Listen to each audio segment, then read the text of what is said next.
Assalamualaikum warahmatullahi wabarakatuh. Bismillahirrahmanirrahim. Innal hamdalillah nahmaduhu wa nasta'inuhu wa nastaghfiruh wa na'udzu billahi min shururi anfusina wa min sayyiati a'malina. May yahdihillahu fala mudhillalah wa may yudlil fala hadiyalah. Asyhadu an la ilaha illallah wahdahu la syarikalah wa asyhadu anna Muhammadan 'abduhu wa rasuluh. Allahumma shalli ala Muhammad wa ala ali Muhammad. Rabbi yassir wa la tu'assir, Rabbi tammim bil khair. Rabbi shrah li sadri wa yassir li amri wahlul 'uqdatam min lisani yafqahu qawli. Allahumma aftah alaina hikmataka wanshur alaina min khazaini rahmatika ya arhamar rahimin. Al-Malikul Quddusus Salamul Mu'minul Muhaiminul Azizul Jabbarul Mutakabbir. Subhanallahi amma yusyrikun. Wallahul khaliqul bari'ul musawwiru lahul asma'ul husna.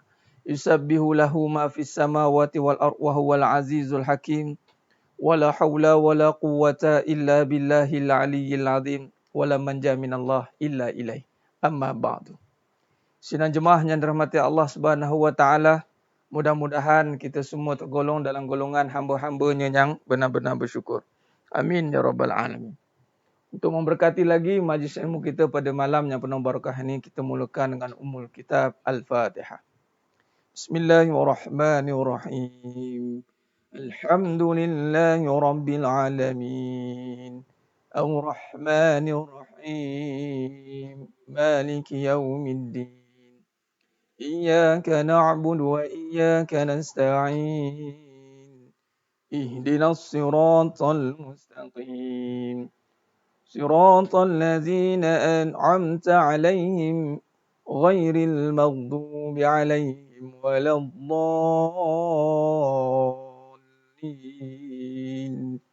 آمين آمين آمين يا رب العالمين. Alhamdulillah summa alhamdulillah ala kulli ni'mah. Alhamdulillah, manjat syukur pada Allah Subhanahu wa taala di atas segala nikmat yang telah Allah kurniakan pada kita hari ini. Sebesar-besar nikmatnya adalah iman, amal dan ketaatan.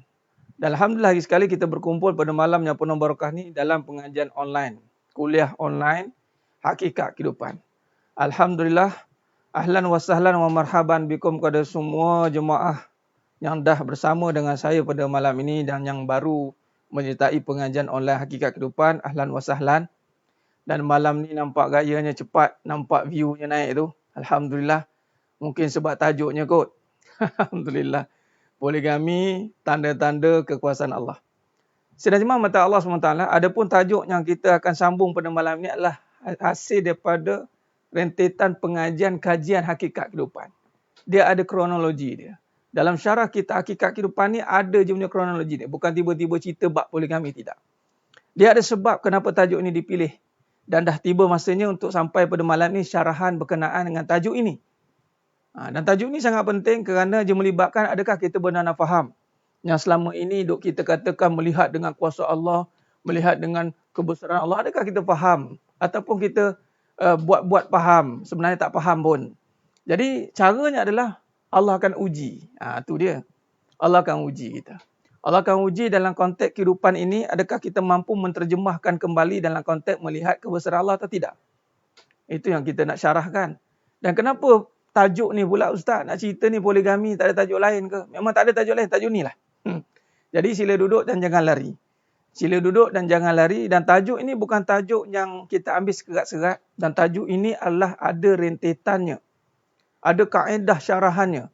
Apatah lagi, syarahan yang kita bawa adalah bersandarkan kepada kehidupan.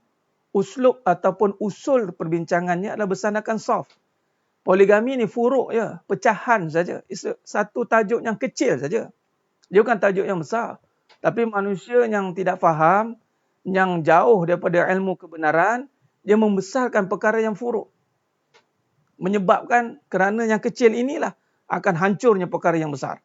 Hati-hati. Jadi malam ni dengan masa yang ada dan saya jangka perbahasan ni takkan habis pada malam ini. Kita akan sambung nanti.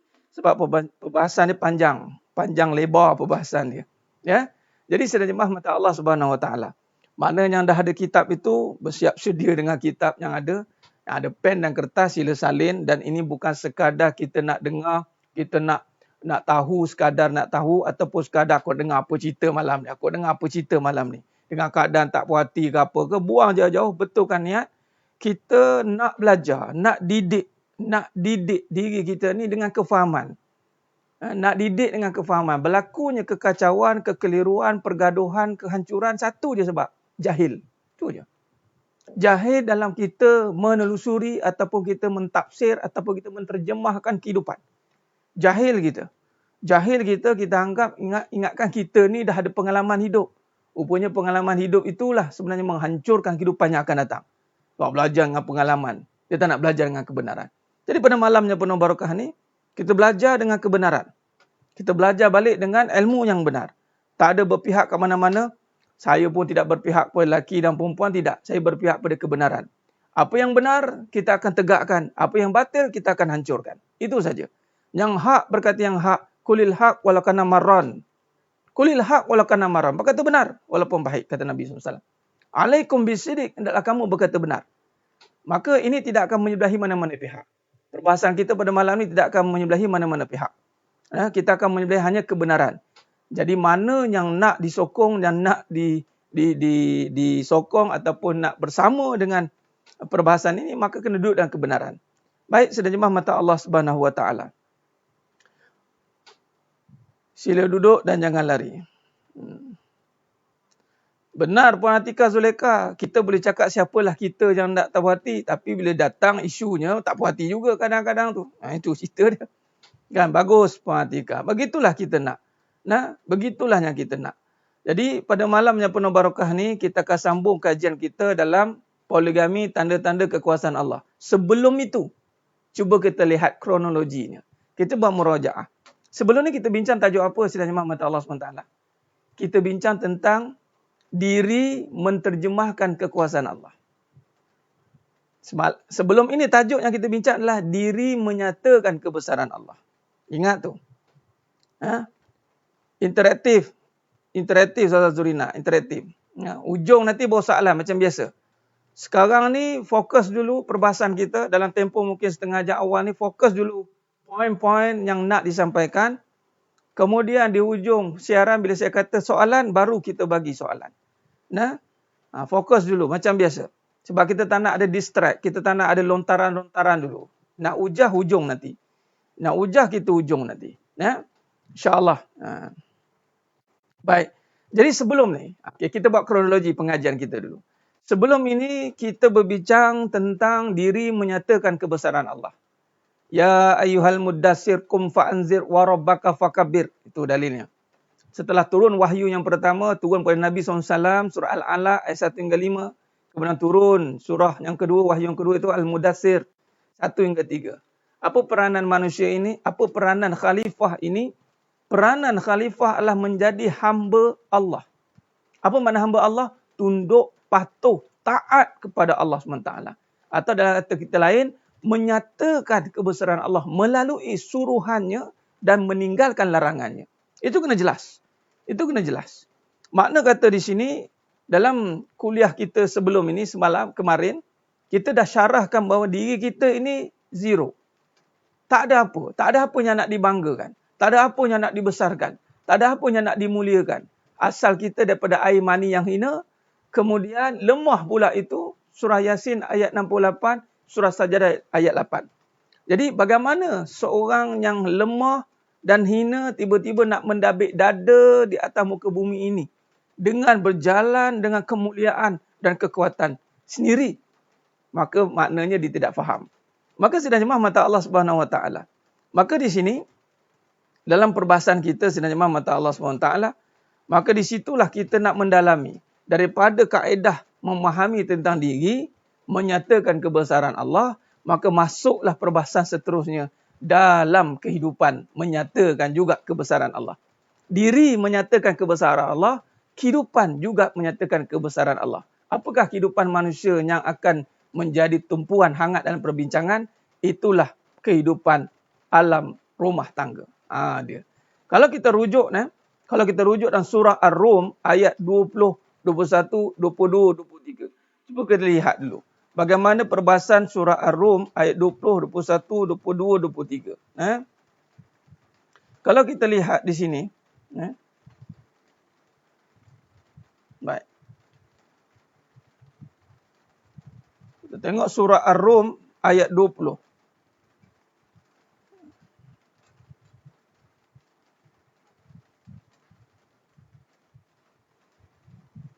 Baik.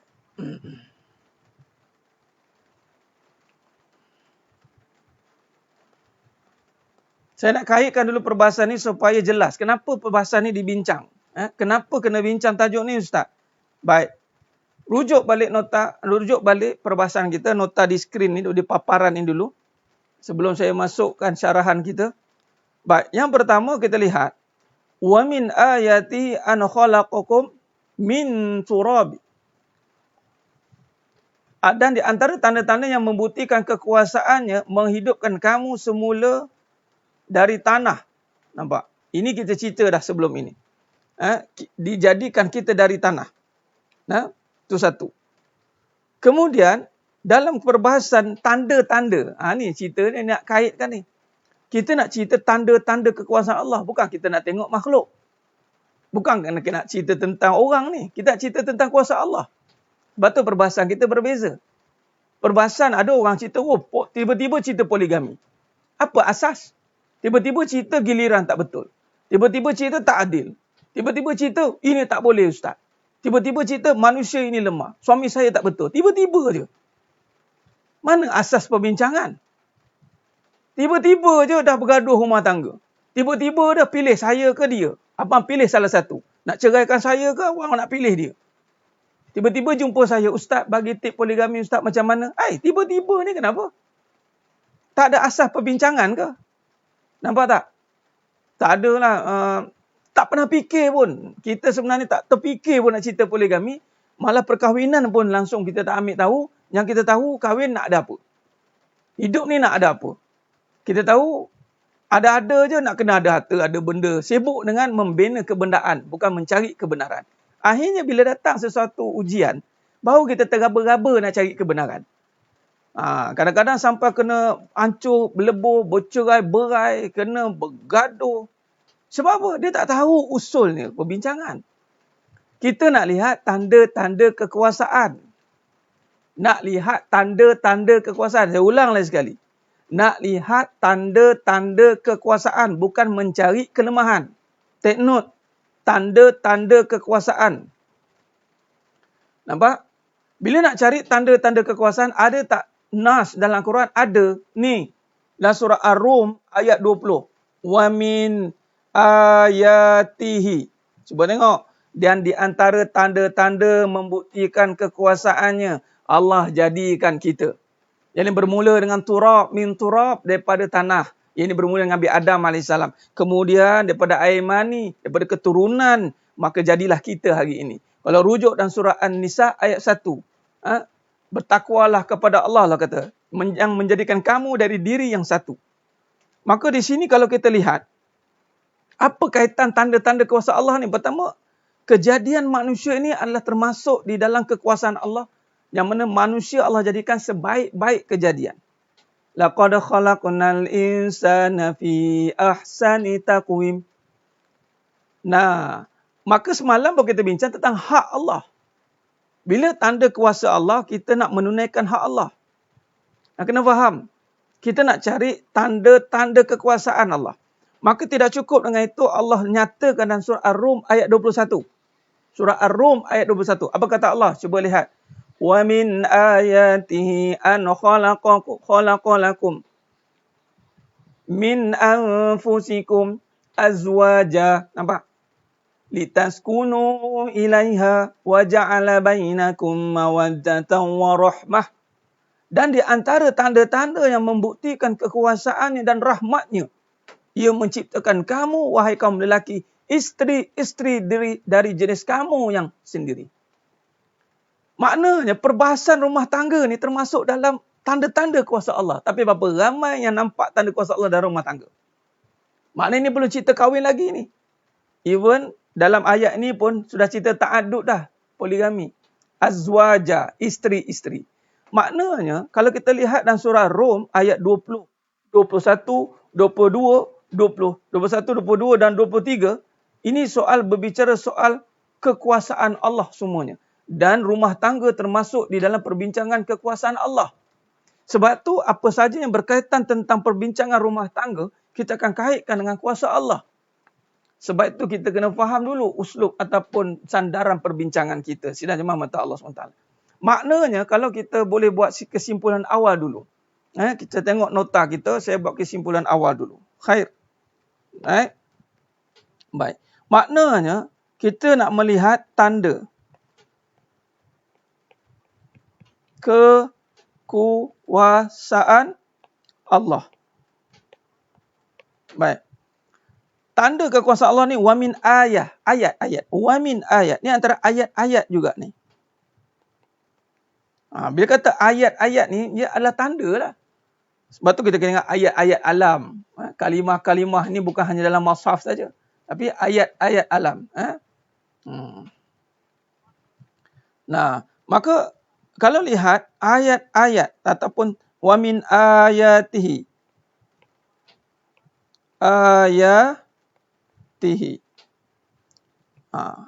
Maka dalam tanda-tanda ini, sidang jemaah mata Allah Subhanahu Wa Taala, kalau kita lihat dalam surah Ar-Rum ayat 20, ayat 21, ayat 22, ayat 23. Ar-Rum,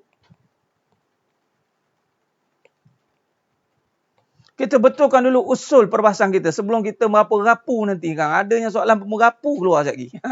Itu yang sebab ada yang jenis polisterin bukan poligami.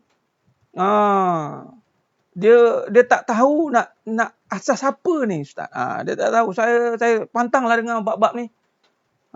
Dia mulalah kan. Sebab tu saya kalau bawa bidang bab ni, kita ada syarah dia, ada asas dia. Jadi sedang jemaah mata Allah Subhanahu Wa Taala. Khair. Maka surah Ar-Rum ayat 20 ini cerita tentang kejadian manusia. Dan Allah mulakan wamin ayatihi. Wamin ayatihi. 21 tentang kejadian, dia panggil keturunan atau rumah tangga. Saya namakan rumah tangga lah. Sebab ceritakan tentang keturunan. Perkahwinan, munakahat. Wamin ayatihi, ini tentang kejadian alam. Dan ini kitaran alam, siang dan malam. Nampak? Jadi, adakah kalau kita lihat di sini, Puan Atikah Zulekha ini sebab sangka buruk, dia tak faham tentang kuasa Allah. Ambil kesempatan kelemahan muslimah, dua perspektif. Kita tak nak ada banyak perspektif dan persepsi hari-hari. Kita nak letakkan satu. Kalau ada fahaman yang benar, maka tak ada istilah buruk sangka, tak ada istilah tak puas hati muslimin lah, ambil kesempatan lah, muslimah kelemahan lah. Tak ada. Kita tak mau cerita bab makhluk malam ni. Saya tak mau cerita bab makhluk. Makhluk ni memang hina. Cukuplah. Hina dan lemah. Orang lemah mana boleh kahwin? Orang perempuan hina mana dipandang? Lelaki memang lemah kalau kita nak letak. Lelaki lemah, hina. Tak payah nak dabik dada lah, boleh kuat-kuat, tak payah. Orang perempuan tak payah nak dimuliakan, memang hina dah. Sebab tu asas kena betul dulu perbahasan kita. Masing-masing meletak pada diri. Mula-mula lagi. Mula-mula je kita dah betulkan dah. Sebab tak nak lah cerita kelemahan. Mampu tak orang lelaki berpoligami? Memang tak mampu pun kalau tanya saya. Sebab apa? Lelaki lemah. Perempuan lagilah kalau lelaki lemah, perempuan 2 kali lemah. Sebab asal kalau cerita tentang kejadian manusia, asal kejadian manusia ni daripada lelaki. Kemudian jadinya perempuan. Makna setengah daripada lelaki ni. Jadi maknanya kalau lelaki ni kekuatan 100, maka perempuan 50%.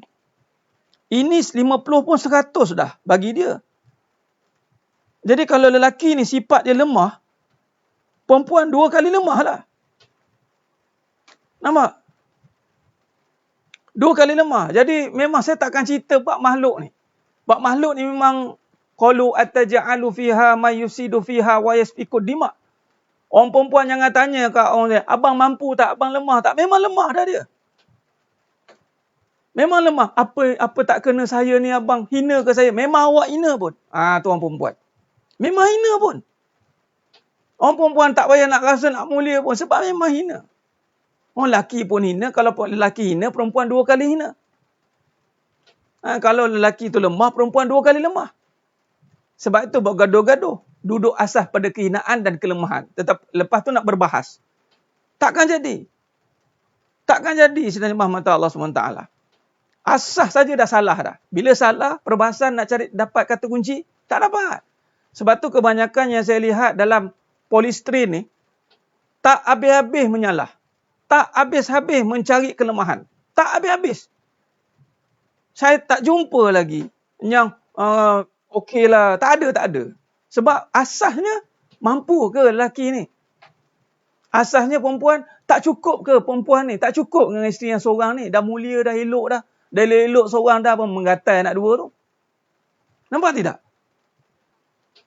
Jadi asasnya kata-kata pergi menyalah. Menghukum, menyalah, menuduh. Menghukum, menyalah, menuduh. Habis-habis. Hina menghina. Lain sekali, ini poligami tak betul. Kuat sek katanya. Ini tak betul ni. Tak ikut Nabi pun. Habis semua dipersalahkan. Sebab apa? Asas tak betul. Asas perbincangan tak betul. Ini yang berlaku sedang jemaah mata Allah SWT. Sebab tu kalau tengok dalam nota yang saya tulis ni, poligami seringkali dihubung kaitkan pelbagai perspektif yang negatif. Kerana apa? Kerana mula negatif lah. Mula dengan diri yang hina. Dengan diri yang lemah ni. Kemudian tunjuk kuat. Ingat lelaki kahwin 4 kuat ke? Ingat perempuan yang setia seorang ingat mulia ke? Tu ayat dia. Ingat orang perempuan yang dimuliakan seorang je, ingat mulia dah. Ingat lelaki yang ada 4 isteri dah kuat dah. Nampak? Ini yang tak betul. Asas-asas macam ni tak kena ni. Nampak? Asas begini yang tak kena. Jadi kita kena betulkan asas dia. Nah, jadi sedang jemaah mata Allah SWT. Jadi maknanya di sini kalau kita lihat, kita nak cerita tanda-tanda kekuasaan Allah. Baru hati kita lapang. Kalau cari kelemahan, kehinaan, wallahi benda yang baik akan jadi buruk. Benda yang baik jadi buruk. Benar Tuan Taib. Benar Tuan Taib. Kalau benar nak faham jadi mudah. Cuma faham bagaimana nak faham. Asas dia. Asas dia. Kita nak mula dengan tanda-tanda kebesaran Allah. Tanda-tanda kebesaran Allah. Tanda-tanda kebesaran Allah. Lelaki buat bukan sebab dia kuat. Tak ada. Dan isteri mempertahankan, jangan pertahankan kemuliaan dia. Saya mulia. Memang dia tak cakap. Tapi perbuatan dia mempertahankan kemuliaan dia. Sehingga sanggup menghina yang nombor 2, nombor 3 dan nombor 4. Ini yang berlaku. Kemudian menghina suami pula. Abang tak adil. Abang mampu ke adil? Ini yang berlaku. Sidang jemaah mata Allah SWT. Jadi kita lihat tanda-tanda supaya kita faham tanda kebesaran Allah. Sebab itu kalau kita lihat dalam tajuk semua clear ya. Maknanya ni tanda-tanda kekuasaan Allah. Ada asas perbincangan kita. Sebab tu saya bukan sewenang-wenang tiba-tiba ustaz tip poligami. Oh no. Ustaz bagi seni giliran ustaz, seni giliran macam mana? Jangan tanya soalan-soalan merapu kat saya macam tu. Jangan tanya. Ustaz, macam mana pembahagian masa macam ni? Macam ni supaya ni isteri pertama tak cemburu, isteri 2 cemburu. Oh, itu soalan-soalan merapu. Minta maaf cakap. Kalau dengan saya, memang saya zas macam tu je. Sebab asas tak betul. Macam mana nak bagi jawapan kalau asas pun tak betul? Sidang jemaah mata Allah Subhanahu Wa Taala. Khair. Jadi mudah-mudahan topik malam ni membuka mata hati kita untuk terus mendalami kekuasaan Allah. Saya tahu ramai nak mencari jawapan daripada isu yang sedang hangat dibincangkan ini. Dipanggil isu internasional kita panggil. Saya cuba nak bawa perbahasan ini kepada perbahasan yang menang-menang. Semua pihak menang. Dia tak ada nak menyalahkan, menghukum, tak ada. Kita nak menang-menang semua pihak. Sedang jemaah mata Allah SWT. Kalau kita lihat pada nota,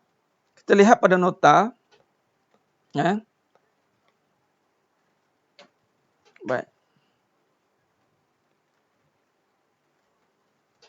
Baik. Pertama kita clearkan dulu. Pada nota ni cuba lihat. Mukadimah dia. Dia banyak hikmah dia. Hikmah dia banyak. Baik. Cuba tengok dulu. Apa yang berlaku. Saya nak sidang jemaah mata Allah SWT faham dulu. Kenapa berlaku kekeliruan. Pertama kita jawab. Sebab tidak bawa kepada tanda-tanda kuasa Allah. Dan akhirnya kita akan lihat kepada perbahasan keadaan. Masyarakat umum menilai dengan tanggapan yang bersandarkan nafsu dan logik. Akal semata-mata juga banyak dikaitkan dalam melihat isu poligami ini sehingga mewujudkan tanggapan fitnah terhadap poligami itu sendiri. Sedangkan ianya adalah sebuah syariat yang indah dan hakikatnya dan juga merupakan sebuah sunnah bagi Nabi SAW. Kenapa kata sunnah? Sebab perkahwinan itu sunnah. Poligami, ya kita tidak fokus pada poligami, tapi poligami asal daripada munakahat. Nikah itu sunnah Nabi SAW. Kenapa tiba-tiba tak nak kaitkan dengan poligami itu sunnah? Sebab dia dari asal munakahat. Maka saya tulis di sini, ianya merupakan sunnah bagi Nabi SAW. Itu dia. Walaupun tak ada kempen untuk ajak poligami. Ya? Baik. Jadi sidang jemaah mata Allah SWT, ya, Puan Yong Ati, jangan komen, dengar aja. Tadah telinga dulu. Nah, baik. Jadi pelaksanaan yang tidak bersandarkan kepada cara melihat poligami dengan sebenar-benar kefahaman. Take note di sini. Pelaksanaan yang tidak dilaksanakan bersandarkan sebenar-benar kefahaman. Maka dia akan menjadikan permasalahan dan menyebabkan contoh yang tidak baik yang akan dilihat oleh masyarakat sekeliling. Nampak? Sebab itu hari ini, kalau kita lihat, poligami ini gagal kerana kekeliruan dan kegagalan untuk dia memahami isu yang lebih besar daripada poligami sebenarnya. Apa dia? Munakahat perkahwinan. Dia gagal dalam memahami subjek perkahwinan. Dan sebenarnya lebih gagal apabila dia gagal memahami subjek kehidupan. Nampak? Jadi, kehidupan, perkahwinan, baru poligami. Kehidupan, perkahwinan, baru poligami. Sepatutnya. Jadi, sebagai contoh, kalau kita lihat, poligami adalah salah satu cabang di dalam sebuah kehidupan. Dia bukan main issue ya. Saya ulang lagi sekali. Poligami bukan main issue. Dia bukan isu utama. Tetapi kenapa jadi huru-hara ni Ustaz? Kerana dia tidak memahami isu yang utama. Itulah dia. Apa dia? Kehidupan. Apabila dia gagal memahami isu kehidupan, bermakna dia gagal memahami isu perkahwinan. Apabila dia gagal memahami isu perkahwinan, bermakna dia gagal memahami isu poligami. Dia ada tiga dia. Rangkaian dia. Dia ada 3 kronologi yang kita perlu selesaikan sebelum kita terus terjah dekat poligami. Sebab poligami dah hujung, dah furuk dah. Tapi kegagalan dalam pelaksanaan poligami ini berlaku apabila dia gagal dalam perkahwinan. Perkahwinan dia gagal kerana dia gagal dalam memahami tarikh kehidupan. 3 ni, set ni kena faham.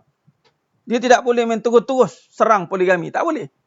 Saya kalau sentuh buat poligami, kalau poligami dia huru-hara, polistren saya akan cek dengan perkahwinan dia. Mana perkahwinan dia problem, bermaksud kehidupan dia problem. Sebab apa kehidupan dia problem? Baik, mari kita lihat. Dia cabang perbincangan kita ini sidang jemaah mata Allah SWT. Cuba tengok. Daripada kehidupan, maka akan lahirnya perkahwinan. Daripada perkahwinan, ada satu lagi isu dia panggil ta'adud. Saya gunakan perkataan ta'adud. Nampak? Ta'adud. Apa ta'adud? Berbilang-bilang.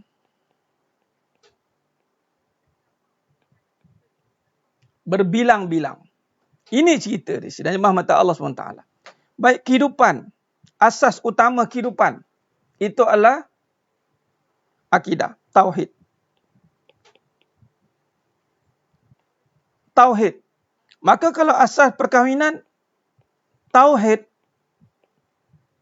Maka asas ta'adud, tauhid.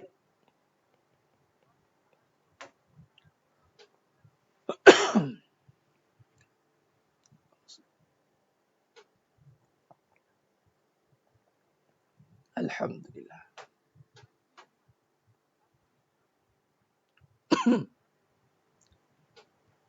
Baik. Sekarang ni cuba lihat. Susun jalur dulu. Ni poligami lah ni.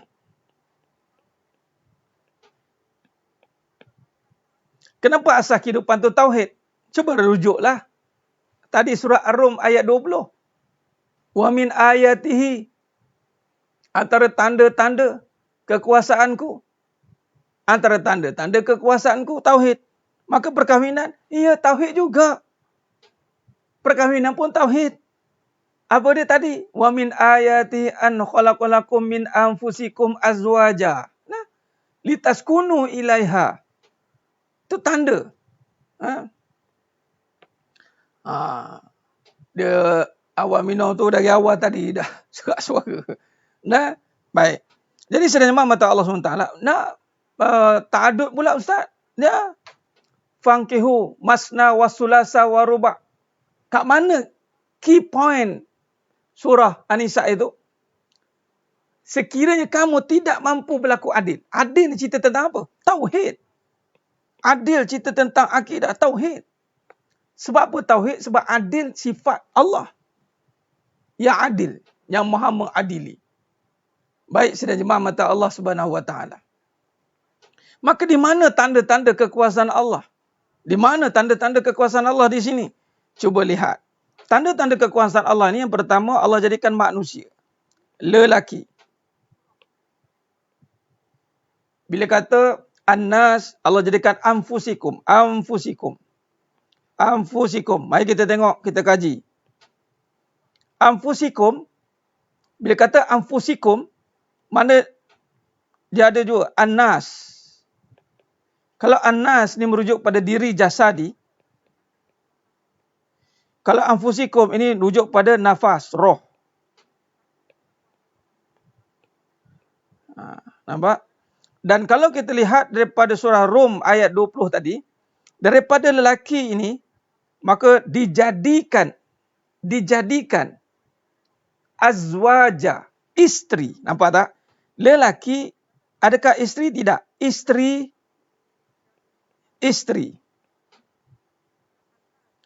Azwaja. Malah lelaki atau suami dalam bahasa Arab adalah zauj. Perempuan atau isteri zaujah. Diambil pada perkataan mana? Zauj. Dasarnya lelaki. Zauj, zaujah, perempuan. Tapi dasarnya pada lelaki. Baik. Maka kalau kita lihat, Allah jadikan daripada lelaki pasangan. Nampak tak? Allah boleh jadikan daripada lelaki pasangan. Maknanya, daripada diri yang satu. Allah kata, diri yang satu. Itulah bermula dengan Nabi Adam AS.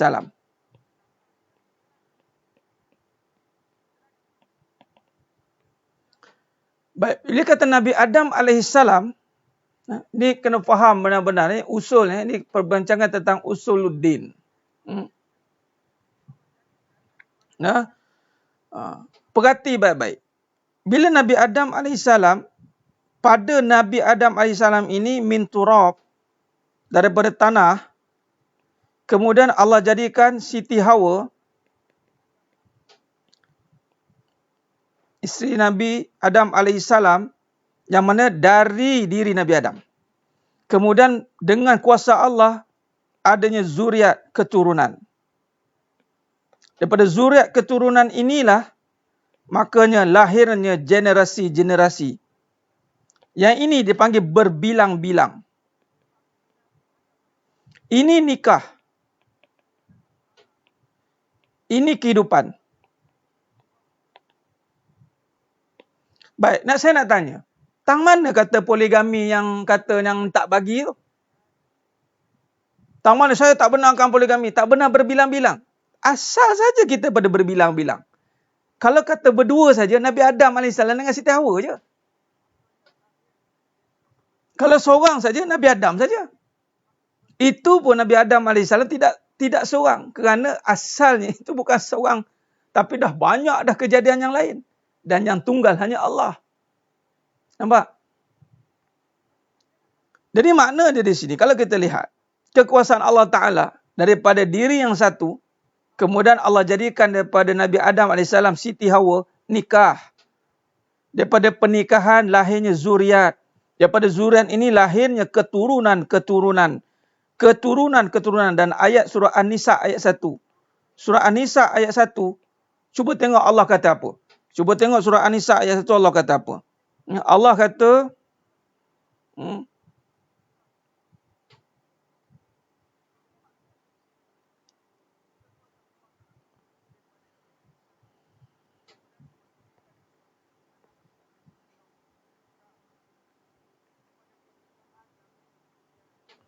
Surah An-Nisa ayat 1.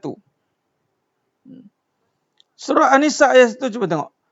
Ya ayyuhan nasu taqu rabbakumul ladzi khalaqakum min nafsin wahidah wa khalaqa minha zawjaha wa bassa minhuma rijalan katsiran wa nisaa واتقوا الله الذي تساءلون به والأرحام إن الله كان عليكم رقيبا.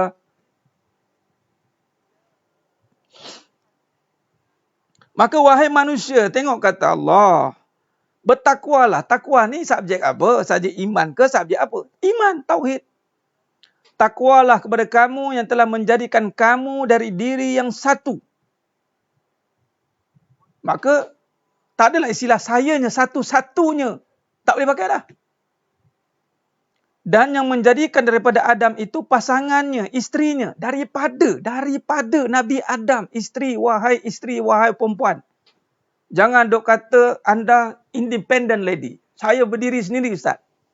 No, tidak. Anda bukannya berdiri sendiri. Anda dijadikan daripada Nabi Adam. Daripada lelaki. Kita sebut Nabi Adam ni lelaki lah ya. Nampak? Kena faham betul-betul. Ada orang nak dengar teruk poligami. Teruk-teruk cerita poligami. Teruk-teruk cerita nak adil. Teruk-teruk cerita nak giliran. Teruk-teruk cerita tak suka. Janganlah dulu. Tak faham lagi jangan syarah. Dan yang lebih penting, tak faham jangan buat. Ni buat dengan tak faham. Tu jadi tak sefahaman tu. Tu yang jadi berselisih faham tu. Suruh dengar, bab ni saya tak mau dengar bab ni Ustaz. Saya nak dengar sekarang ni saya tak adil lah ni. Sebab mula tak betul. Dengar ni ayat Quran nak kaji-kaji semua ni surah An-Nisa lah pula. Surah Ar-Rum saya tak mau dengar. Masalahnya suami saya tak balik dah 6 bulan. Sebab tak dengar lah tu tak balik 6 bulan tu. Sebab tak dengar, tak ngaji. Tak faham. Nampak? Buat-buat dia terus. Indah apa lagu P. Ramlee tu? Allah, saya pun lupa dah. Tengok cerita kalau dua-dua merajuk anak kahwin 3 senangnya dalam hati. Terus nyanyi je. Kalau beristeri 2 tak faham-faham terus nak beristeri 2. Bila kena dah menyandar bab. Dah kahwin 2 masih lagi duk favor dengan pertama. Duk impit yang pertama. Nak jaga yang pertama. Awak dah ada 2 isteri dah. Allahu Akbar. Yang isteri kedua pula. Jenis yang tak faham bahasa juga. 2 kali 5 juga. Sama-sama naik tak faham bahasa je. Hara jadi rumah tangga. Ya Allah. Bila suruh ngaji tak mau. Bila suruh sedarkan balik tentang kuasa Allah tak mau. Kalau tak mau lantaklah. Kita takkan bercakap dengan orang yang tak mau dengar. Dah tak mau dengar macam mana? Allah tutup penglihatan pendengaran dia. Khatamallahu ala qulubihim wa ala sam'ihim wa ala absarihim ghishawah. Hati-hati. Khatamallahu ala qulubihim wa ala sam'ihim wa ala absarihim ghishawah. Nampak tidak? Allah tutup pendengaran mereka, hati mereka. Sebab cari dunia tak nak cari Allah. Ingat, betulkan niat kita nak cari Allah, nak cari kebesaran Allah. Maka setiap perkara kita akan lalui untuk mencari kebenaran di sebalik apa yang berlaku. Apatah lagi kita nak mencari kebenaran di sebalik perkahwinan yang ada dalam Al-Quran. Kita tak kaji pun perkahwinan dari sudut kebesaran Allah. Kita tak kaji. Kita sibuk besarkan isteri kita. Lala besar sungguh dia sekarang. Sibuk besarkan suami kita. Bagi dia makan ustaz. Bagi suami makan. Besar betul dia. Sibuk nak membesarkan isteri masing-masing. Sibuk nak membesarkan suami masing-masing. Tak nak cari kebesaran Allah di dalam rumah tangga. Cari kebesaran Allah dalam rumah tangga. Jangan jadi dia buta. Tu masuk dia. Saya sekali bagi sikit. Tu dia. Sambung balik. Yang kadang ada juga tu. Dalam sepanjang ni lah, hari malam ni, saya cerita serius. Sebelum ni, perjalanan ni, kadang-kadang orang tak mau dengar. Saya dah kena ustaz, poligami. Saya tak sanggup kena. Saya nak marah. Perkahwinan gagal lah. Kehidupan tak faham. Lepas tu buat-buat tahu. Dia buat relax macam tahu. Kadang-kadang tu lah. Allahu Akbar. Allahumma salli ala Muhammad wa ala ali Muhammad. Amin ya rabbal alamin. Baik. Jadi sedang mata Allah Subhanahu Wa Taala. Mari, mudah-mudahan yang mendengar malam ni menjadi golongan yang akan menyebarkan kebenaran. Ingat, kalau orang tanya pasal poligami, jangan syarahkan lagi selagi tak syarahkan tentang kebesaran Allah. Jangan tiba-tiba, anak, tak tahulah poligami ni. Tidaklah. Cukup lah. Udah lah satu tu. Jangan cakap macam orang tak ada ilmu. Allahumma salli ala Muhammad. Baru cakap oleh kami, kaitkan dengan kebesaran Allah. Orang minta nasihat pasal perkahwinan, kaitkan dengan kebesaran Allah. Apa-apa pun kita kena kaji kebesaran Allah. Syekh, kita kena besarkan Allah. Anda tahu macam mana cari kebesaran Allah dalam rumah tangga? Tu saja je. Baik. Allahumma salli ala Muhammad wa ala ali Muhammad. Baik, berbalik dengan isu surah Nisa ayat 1 tadi. Surah Nisa ayat 1. Yang nombor 2 nak tuntut saya tak ada di akhirat. Yang nombor 1 saya minta pilih antara satu. Itulah dia Tuan Khairil. Saya cakap tadi, Tuan Khairil. Sekarang ni bila kita tidak faham asas. Mungkin kita dah faham, alhamdulillah. Isteri-isteri kita tak faham. Bila tak faham, dia berselisih faham lah. Tuntut tak adil lah, suruh pilih 1 dengan 2 dah. Ini cerita isteri-isteri yang tak faham. Kalau dia faham, dia takkan jadi macam tu. Yang mana asal orang perempuan daripada lelaki. Suruh pilih-pilih. Kalau Allah pilih dia yang tak ada kan, buat tahu. Jangan. Cuba bawa bincang, bawa faham, didik isteri-isteri. Dalam keadaan sekarang, Tuan Khairil, kita lah orang lelaki kena mantapkan kembali. Jangan ikutkan keadaan isteri tu. Jangan ikutkan kehendak dia. Allah tak suruh buat macam tu. Kalau nombor 2 tuntut tak adil, itu biar dia buat surat rayuan dengan Allah Ta'ala. Sekarang Tuan Khairil belajar macam mana faham adil itu apa. Adil itu adalah meletakkan sesuatu pada tempatnya. Yakni letakkan cinta Allah pada Allah. Letakkan cinta itu pada Allah. Jangan pada isteri. Itulah adil. Kalau setakat giliran, kebendaan, itu sak sama. Itu bukan adil, itu sak sama. Sebab tu Nabi kata tak mampu adil. Itu maknanya bukan soal adil. Sayang pun tak mampu sebenarnya. Nak sayang pun tak mampu kita ni. Sebab sayang bukan milik kita. Sayang itu nama Allah. Bukan sekadar nak bagi kereta seorang satu. Sekadar nak bagi rumah seorang satu. Sekadar nak bagi masa seorang 2 jam, sini 2 jam. Letih lah macam tu. Dia belum cerita mak lagi. Tuan Khairil. Belum cerita pasal tanggungjawab dengan mak lagi. Kalau sibuk mengirakan bini-bini, sampai ke sudah kita hancur. Jangan ikutkan dulu keadaan isteri-isteri itu. Jangan kita ikut dengan keadaan kejahilan isteri-isteri. Kalau kita terikut dengan kejahilan kita, maknanya kita lebih 2 kali jahil daripada isteri. Hati-hati. Sekarang mantapkan foundation. Pekakkan telinga dulu. Mantapkan diri. Alhamdulillah, terima kasih, tahniah Tuan Khairil. Sanggup duduk dalam kelas ni nak dengar. Dan jangan salah tanya orang. Lagi sekali. Jangan tanya tak kena tempat. Kalau tak kena tempat, silap-silap, jawapannya, ikutlah orang perempuan memang macam tu. Orang perempuan memang macam tu. Saya pun teruk lagi. Allah. Jawab macam tu, tak payah ngaji lah. Kalau kita tak ada, takkan nak bawa balik jumpa Allah, kita cakap macam tu. Dah orang perempuan macam ni, ya Allah nak macam mana? Nak jawab dengan Allah, depan Allah macam tu. Memang kena. Nah, sidang jemaah mata Allah Subhanahu Wa Taala. Baik. Nah. Baik, jadi maknanya sekarang ni, kita tengok ni surah An-Nisa ayat 1 ni, dan juga daripada zuriat keturunan laki dan perempuan yang ramai, dan bertakwalah kepada Allah yang kamu selalu meminta dan menyebut-nyebut namanya, serta peliharalah hubungan silaturahim, kerana sesungguhnya Allah sentiasa memerhati kamu. Nampak? Barulah kita datangnya tentang perkahwinan. Barulah datang tentang perkahwinan. Allahumma salli ala Muhammad wa ala ali Muhammad. Ini nak tiba-tiba nak kahwin. Apa nak kahwin? Allah. Kahwin nak kerja. Kefahaman tak faham lagi kahwin. Betul kahwin lagi. Lepas tu wara. Ya Allah. Ada kelakar pun ada. Tapi yang kelakar tu geram juga tu. Allahumma salli ala Muhammad wa ala ali Muhammad.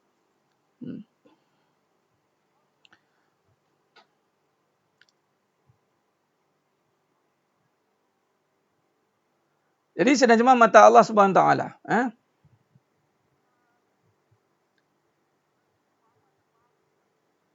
Baik, berbalik perbincangan kita tadi.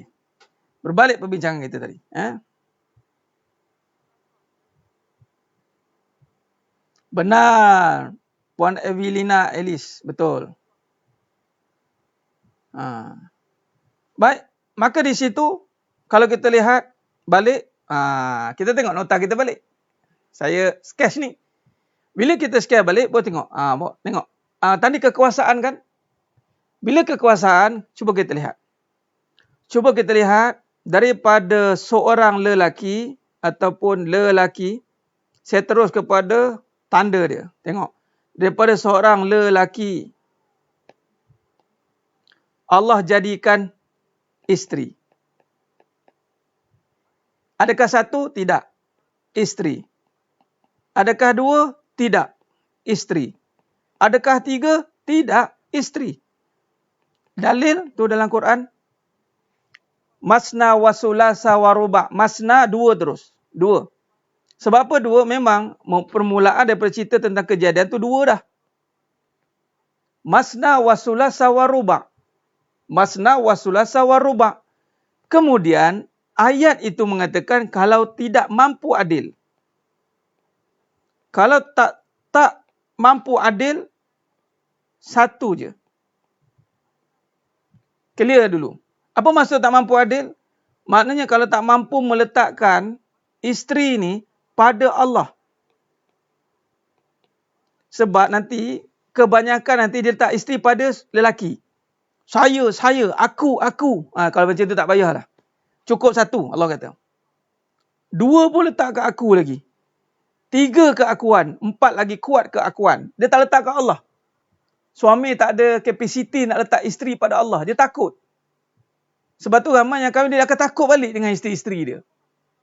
Abang, saya dah bagi abang kahwin ni bang. Abang tak balik. Ya. Okey, baik. Lagi kelang kabut. Baru duduk kat isi nombor 2, nombor 1 panggil. Bang, balik. Baliklah. Duduk nombor 1, nombor 2 panggil. Bang, lalu mati tengah jalan. Bila isteri letak kat Allah, dia tak takut dah. Sebab tu, kalau kamu takut, kalau lebih takut makhluk daripada aku, satu cukup lah. Yang satu tu pun takut dah. Jangan nak dua. Jangan nak tiga. Itu perbahasan syarahnya. Okey, itu yang pertama. Tanda yang pertama. Tanda yang kedua, cuba tengok. Daripada lelaki ini, Allah jadikan ada 4. Malah bukan 4 saja. Daripada lelaki, kalau tengok hukum, memang Allah jadikan 4. Sama ada Allah nak takdir. Dan ini dalam perbahasan takdir lah. Jodoh. Habis Ustaz, mana kalau saya ada 2 je, mana Allah takdirkan 2 je lah. Kalau satu je lah Allah takdirkan tulang rusuk kamu 1 je lah. Kalau ada 4 lah tulang rusuk kamu. Begitu ya? Iya. Oh itu je. Iya, dah lah, tak payahlah bahas lagi. Oh begitu, dah faham. Habis tu yang marah-marah tu, itu tak ikut Al-Quran. Al-Quran kata empat-empat lah. Sebelum turun wahyu surah An-Nisa ni, memang sebelum tu ramai. Bukan kata 400, 200, 1000 pun ada.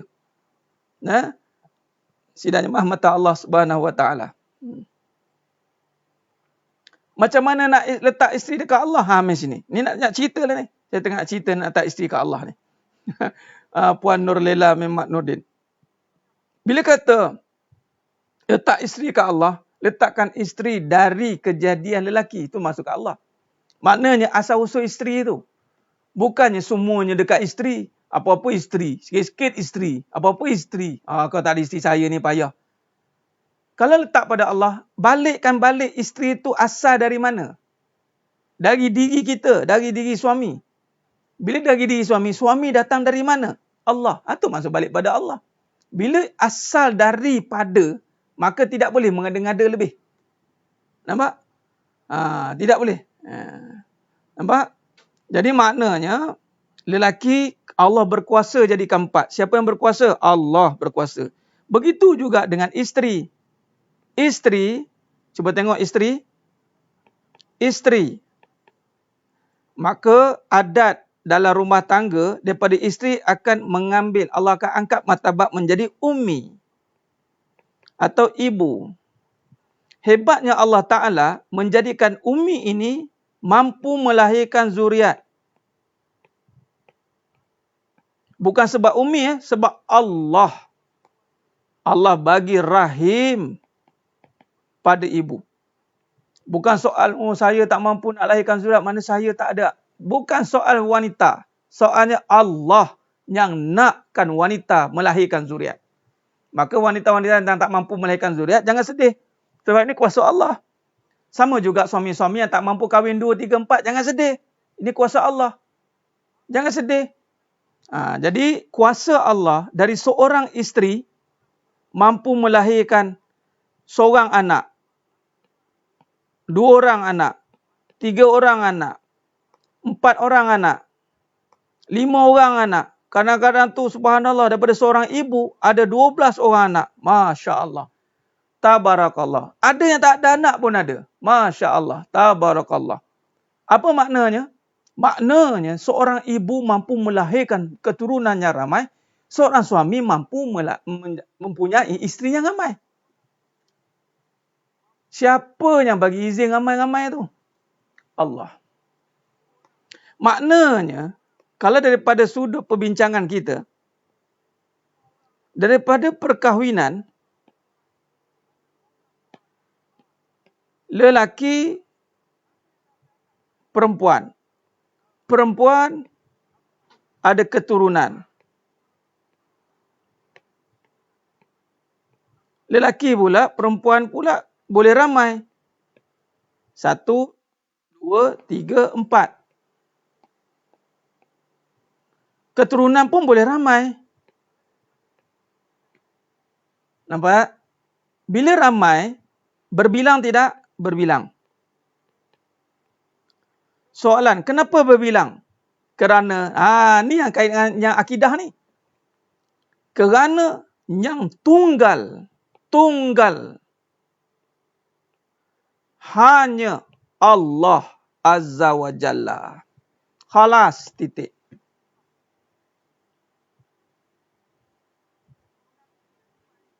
Baik. Ya Puan Fazil Ahmad, ayah saya 12 beradik. Masya Allah. Tengok, Allah tunjukkan kuasa. Sekarang ni, kenapa bergaduh ni? Nampak? Boleh kita nampak. Yang tunggal hanya Allah. Nampak? Tunggal hanya Allah. Okey, sekarang dah tahu tak kenapa bergaduh? Tahu tak kenapa bergaduh sekarang ni? Kerana manusia nak memakai sifat yang tunggal. Itulah isu poligami ni berbilang ni, isunya menduakan. Menduakan. Ini isu dia sebenarnya. menduakan. Sidang penonton sedang jemaah mata Allah SWT, menduakan ni perbahasan dalam apa sebenarnya? Dalam akidah. Dalam tauhid. Menduakan ni cerita tentang syirik, menyekutukan. Jadi si isteri ni, tanpa sedar, orang lelaki pun tak sedar juga. Tanpa sedar, si isteri telah memakai sifat tunggal. Sayalah satu-satunya isteri yang tunggal yang ada. Abang jangan nak menduakan saya. Abang jangan nak menduakan saya. Maknanya si isteri mula nak memakai sifat tunggal. Di situlah datangnya pergaduhan, ancaman besar. Kehancuran bermula apabila si suami gagal mendidik si isteri, mengatakan, kamu bukan yang tunggal, mah. Abang silap, mah. Dulu abang kata kamulah satu-satunya isteri abang yang ada. Si isteri pun tahu tak apa. Tu isteri. Isteri yang tak faham bahasa. Sekarang ni tiba-tiba ada datang seorang lagi. Maka datanglah statement, jangan menduakan saya. Menduakan ini perkataan pada siapa sepatutnya? Pada Allah. Jangan menduakan Allah. Itu sepatutnya. Isunya sekarang adalah kita nak jadi Tuhan. Mantap Tuan Raja Sariza. Jangan mengesakan isteri. Allahu Akbar. Mantap. Kalau saya kata jangan menduakan, jangan menyekutukan. Jangan menyekutukan saya. Nampak? Jangan menyekutukan saya. Kamu siapa? Tanya balik. Suami kena tanya isteri. Kamu siapa? Saya isteri abang. Iyalah isteri abang. Kamu siapa? Makhluk atau Tuhan? Saya makhluk. Makhluk memang 2, 3, 4. Makhluk sifat berbilang-bilang. Mari kita mengajar akidah. Ni makhluk. Khalik. Tunggal. Makhluk berbilang. Yang tunggal hanya Allah. Esa. Yang tidak boleh diduakan Allah. Makhluk. Ni bukan 2, 100 pun boleh. Esa tidak. Esa hanya Allah. Tembak nampak? Makhluk berbilang-bilang. Makhluk banyak tumpuan.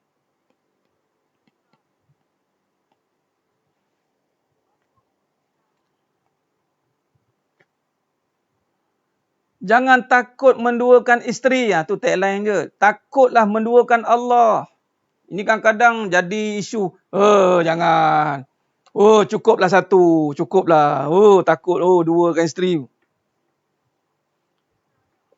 Nah, ini kebesaran. Maka di sini kalau kita lihat. Bila makhluk bersifat berbilang-bilang. Tunggal hanya sifat Allah. Esa hanya sifat Khalik. Banyak tumpuan itu makhluk. 2. Yang tidak boleh diduakan itu Allah. Manusia bukan 2, 100. Nampak? Jadi sekarang ni sifat Tuhan yang manusia nak pakai. Sebab apa isteri, orang perempuan dengar baik-baik. Kenapa isteri dekat nak pakai sifat Tuhan? Why?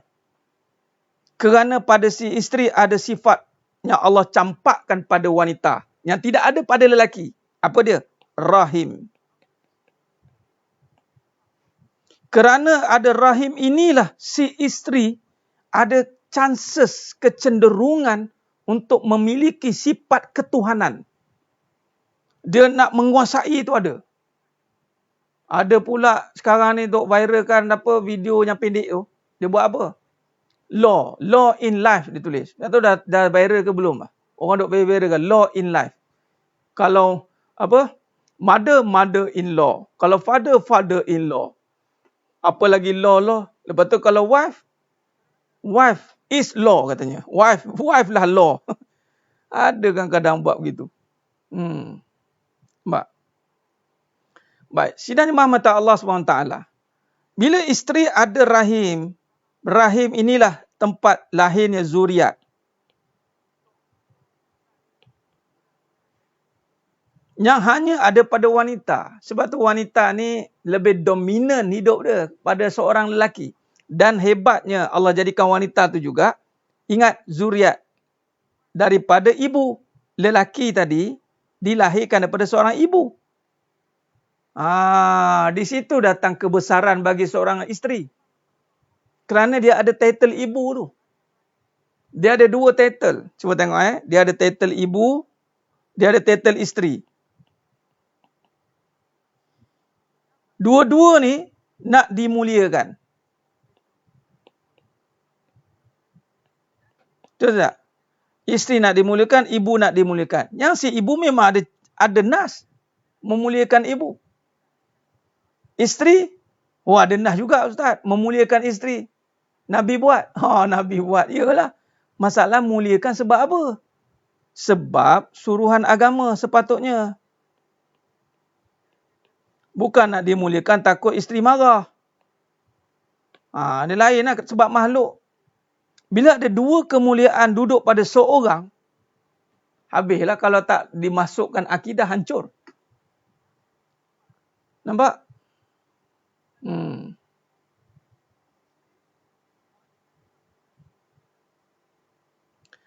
Jadi sidang jemaah mata Allah Subhanahu Wa Taala. Jadi maknanya di sini, hebatnya Allah buat. Kita tidak boleh jadi tunggal. Kita tidak boleh jadi the only one. Kerana sifat itu hanya pada Allah. Tunggal, esa, itu pada Allah. Lalu Allah jadikan pada manusia, walaupun Allah jadikan lelaki, kemudian daripada lelaki itu ada perempuan. Perempuan kemudian jadinya anak keturunan, zuriat. Tetapi kena ingat zuriat ini daripada lelaki balik. Daripada air mani. Nampak kitaran dia? Daripada air mani ini, surah As-Sajdah ayat 8. Walaupun dalam biologi, wanita juga ada air maninya, ovumnya dipanggil ovum. Tetapi lelaki, daripada air mani lelaki. Baik, dia kitaran. Bila kitaran ini saling berkait dan berbilang, itu nama poligami itu, berbilang. Maka tiada satu pun yang boleh claim diri dia tunggal. Tak boleh. Tak ada siapa boleh claim. Sama ada anak, lelaki tak boleh, perempuan tak boleh, lelaki tak boleh, zuriat pun tak boleh. Sebab dia kitaran. Dia kitaran. Yang independen hanya Allah. Khalas. Ini yang kita nak tengok. Ini sebenarnya. Tempatkan diri pada tempat yang benar. Nampak?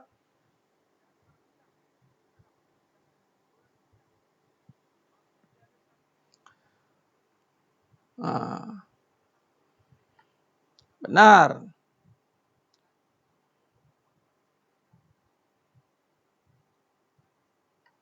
Jadi sedang jemaah mata Allah Subhanahu Wa Taala. Jadi berbilang ni marah, ingat, berbilang kerana nak jadi Tuhan. Bergaduh sebab nak tunggal. Dia bergaduh sebab dia nak jadi Tuhan walaupun tak sedar. Dia nak memiliki. Dia nak memiliki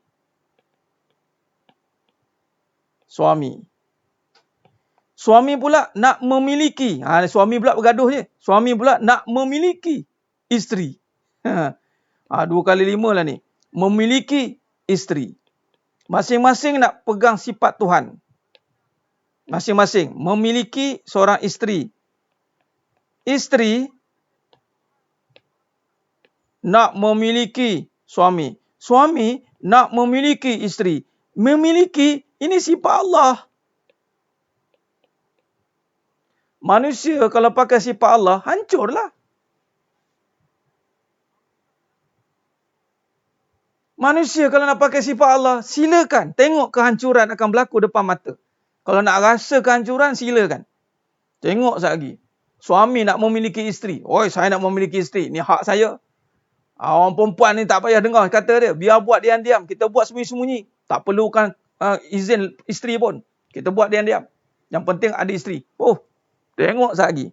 Bila kahwin, silat hari bulan, World War III. Tak apa, gaduh-gaduh dulu, kejap lagi okey lah tu. Tengok-tengok 2 tahun tak okey, 10 tahun tak okey. Lain sekali, KO. Lain sekali memang macam itulah. Isteri-isteri tak boleh nak berbaik-baik. Tak boleh, tiba-tiba tak boleh. Nampak? Dan ada yang nak berdamai dengan cara bukan akidah, cara seronok. Ada juga yang okey tapi tak ada cerita macam ni.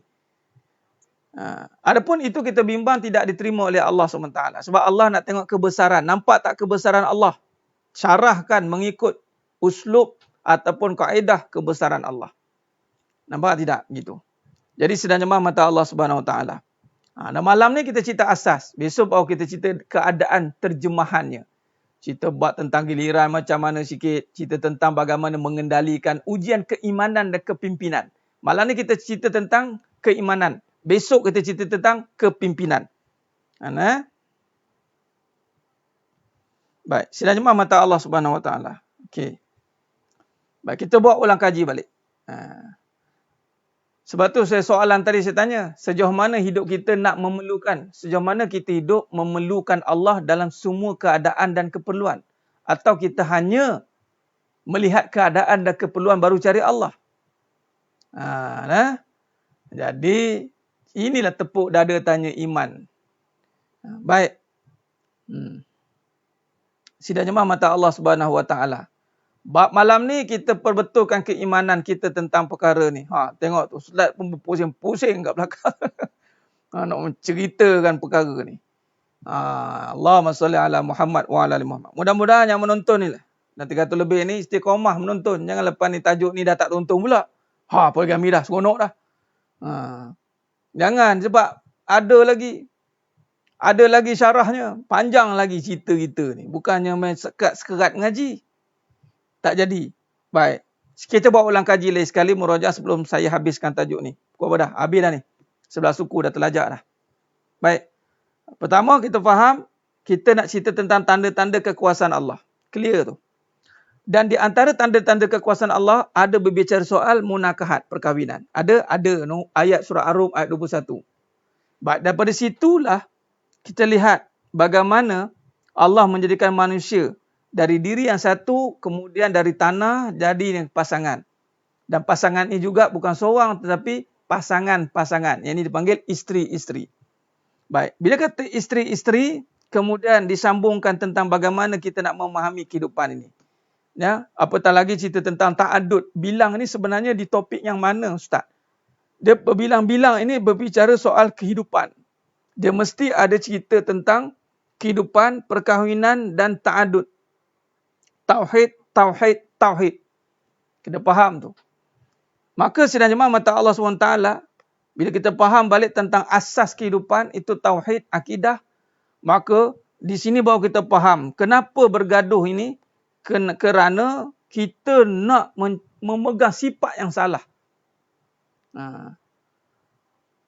Tak nak sedar diri itu berbilang-bilang. Samalah nanti Tuan Raja Sarizal, bab harta, berkongsi ni cukup dikongsi tu. Dikongsi tu. Dia nampak tunggal pada diri. Baik.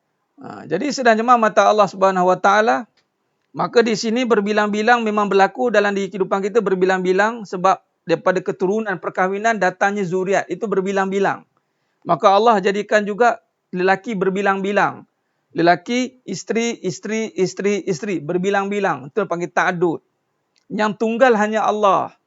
Nampak? Lalu Allah jadikan isteri juga berbilang-bilang keturunannya. Boleh melahirkan. Boleh melahirkan. Maka berbilang-bilang. Maka cenderung dengan kasih sayang sebab pada dirinya menghasilkan dirinya itu ada kekuasaan. Cenderung tu ya. Okey. Maka sedang jemaah mata Allah SWT, maka berbilang-bilang menduakan saya ini termasuk dalam perbincangan akidah sebenarnya. Maka sebenarnya makhluk dan khalik kita jelas. Yang tidak boleh diduakan itu hanya Allah, manusia boleh. Boleh diduakan. Jadi tak usah nak gaduh bab ni. Kita dah kena khalas titik. abang saya boleh diduakan. Duakanlah saya bang. Saya ni makhluk yang tak boleh saja Khalik. Ya bang. Ya mah baik. Abang take note benda tu. Ya habis, take note. Tapi adakah jadi? Tidak. Sebab kuasa Allah. Anak itu zuriat keturunan tu kuasa Allah. Samalah dengan suami. Suami nak kahwin lagi ni kuasa Allah. Macam mana lahir? Melahirkan anak tu kuasa Allah. Perkahwinan juga kuasa Allah. Berapa ramai orang nak kahwin tak kahwin-kahwin lagi. Baca doa. Tahu doa kahwin lagi? Doa kahwin lagi. Doa kahwin lagi ni. Rabbana hablana min azwajina wa zurriyatina qurrata a'yun. Itu doa kahwin lagi tu. Ya Allah, kurniakanlah aku. Rabbana hablana min azwajina. Isteri-isteri. Imam doa. Sampai kering tekak doa. Seorang ni isteri. Macam mana keadaan seorang isteri yang nak dapat anak. Ada kadang-kadang setengah tu Allah uji tak ada anak. Dan jenuh minta doa semua. Sebab anak itu atas kuasa Allah. Samalah juga dengan seorang suami. Nak kahwin lagi pun. Tapi ustaz kadang-kadang tu jadi dia tu kahwin dan diam. Tu terpulang. Dia buat cara tidak ikut kedudukan yang benar. Tanggung nanti akibat dia. Itu saja. Adanya Allah izinkan tapi Allah tak rida. Nak yang mana? Biarlah Allah rida dan Allah izinkan. Nampak? Jadi sidang jemaah mata Allah Subhanahu Wa Taala. Jadi untuk itu mudah-mudahan apa yang kita bincangkan mukadimah ni malam ni mukadimah bagus. Ada muka surat kita baru dekat muka surat apa ni? Muka surat 83 ni. 83, 84. Okeylah, kita dah kat muka surat 84. 85. Kita berhenti kat muka surat 85. Alhamdulillah. Okey. Kita akan sambung pada muka surat 86. Kalau isteri baca doa tu macam mana juga? Samalah, tak ada masalah lah. Mana kalau isteri baca, dia merelakan diduakan lah. Itu je lah. Kurniakan isteri-isteri tu, kurniakan madu-madu lah. Puan Sanah Ladis. Tu je. Okey.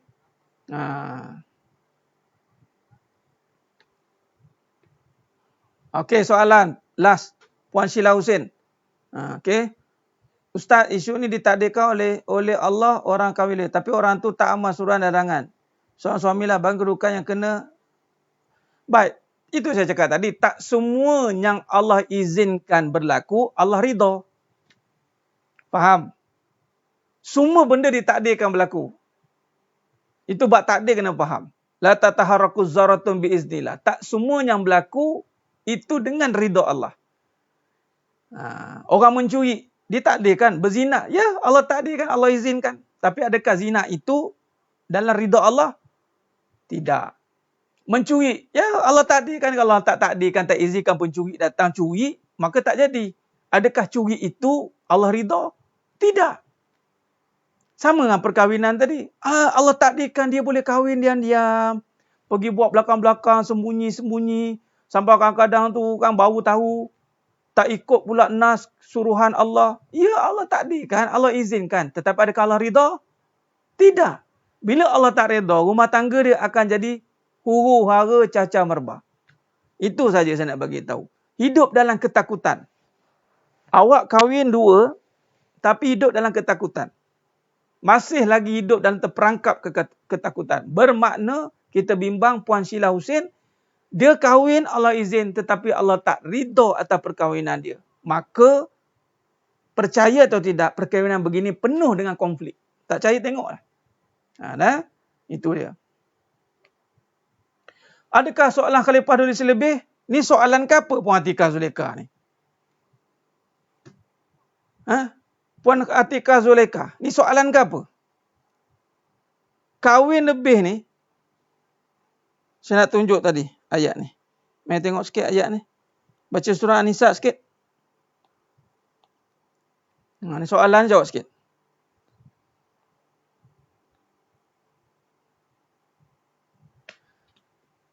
Kahwin lebih ni datang pada ni. Bukan kahwin lebih ni. Kahwin lebih ni dalam Islam menghadkan. Sebelum itu, orang Arab semua bukan kata 1, 2, 3, 4, 5, 10. 10 lebih. Jadi para Khalifah Ar-Rashidin ni, mereka berperang. Memang kalau tengok Umar Khattab radhiyallahu an, Abu Bakar Siddiq radhiyallahu an. Tidak ada cerita tentang susur jalur perjalanan sisi keluarga mereka, tidak. Tapi cukup dengan melihat Nabi SAW. Lihat Nabi SAW. Adakah Nabi SAW itu seorang isterinya? Kalau Nabi SAW melakukan, adakah sahabat tidak melakukan? Sayyidina Ali bin Abi Talib nak cerita Sayyidina Ali saja yang tak buat, yang tak ada poligami. Yang tidak kahwin isteri lebih. Tapi nak tanya, zaman dulu ada dipanggil hamba abdi. Hamba abdi ni, tawanan perang ni boleh digauli. Hamba. Ni tengok ni ayat 2, ayat 3 ni. Hamba-hamba. Cuba tengok ayat 3 ni. Ni dalil dia. Kemudian jika kamu bimbang tidak berlaku adil di antara isteri kamu, maka berkahwinlah dengan seorang saja atau ni Puan Atikah dengar ni. Atau pakailah hamba-hamba perempuan yang kamu miliki.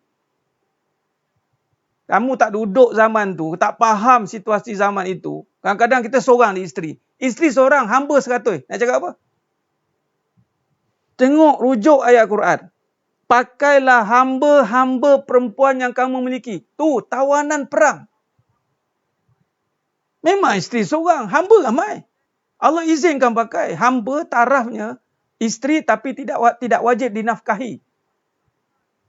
Pergi berperang, mana hamba nak ambil. Dan hamba pegang. Tidak boleh kongsi-kongsi lah. Seorang lelaki katalah, hamba perang, ada tawanan perang hamba. Ambil hamba, dia jagalah hamba tu. Hamba tawanan lah. Boleh suruh lah apa-apa. Kalau takut nak kahwin, pakai hamba je. Tu ayat surah An-Nisa ayat 3. Zaman sekarang tak ada sistem hamba. Zaman sekarang tak ada sistem hamba. Sekarang zaman dah tak ada peperangan. Ada isu juga ni, kes hamba ni, ada satu pergerakan itu merelakan diri menjadi hamba kepada pejuang-pejuang Islam kononnya. Tak boleh. Nampak? Jadi, pakailah hamba-hamba yang kamu miliki. Yang demikian itu lebih dekat untuk mencegah kamu supaya tidak berlaku zalim. Maknanya, kalau tak ada isteri seorang, jangan duk ingat dia ada isteri seorang. Dia zaman dulu khalifah. Sebab Puan Atikah bertanya tentang zaman dahulu, Khalifah Ar-Rashidin. Zaman khalifah. Dan ketika itu ada hamba. Hamba dibenarkan kerana masih dalam tempoh peperangan. Dah. Jadi faham-fahamlah. Okey. Allah redha Tuan Khairil poligami apabila kita kuat untuk menghadapinya dan kita mampu mendidik isteri-isteri kita. InsyaAllah. Amin ya rabbal alamin. Itu tanda Allah redha. Itu je.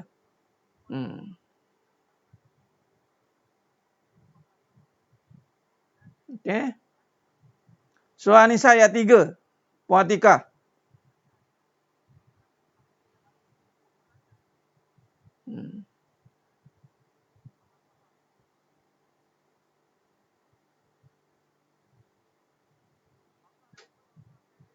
Bolehkah lelaki sayang semua rata sama rata Puan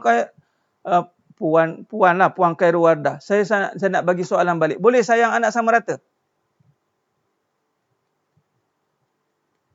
Adakah boleh sayang anak sama rata? Boleh sayang isteri sama rata? Saya nak tanya, seorang ibu sayang anak sama rata ke?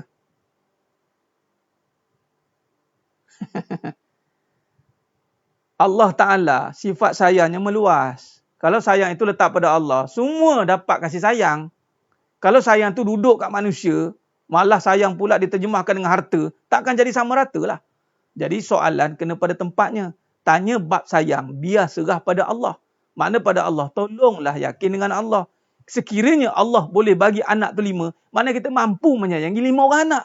Sekiranya Allah bagi 2 orang isteri, mampulah menyayangi 2 isteri. Sekiranya Allah takdirkan 4 orang isteri, mampulah dia menyayangi 4 orang isteri. Jangan tanya soalan-soalan yang di luar kekuasaan manusia.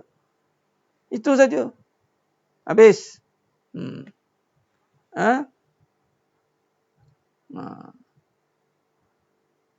Jadi sebenarnya rahmat Allah Subhanahu Wa Taala.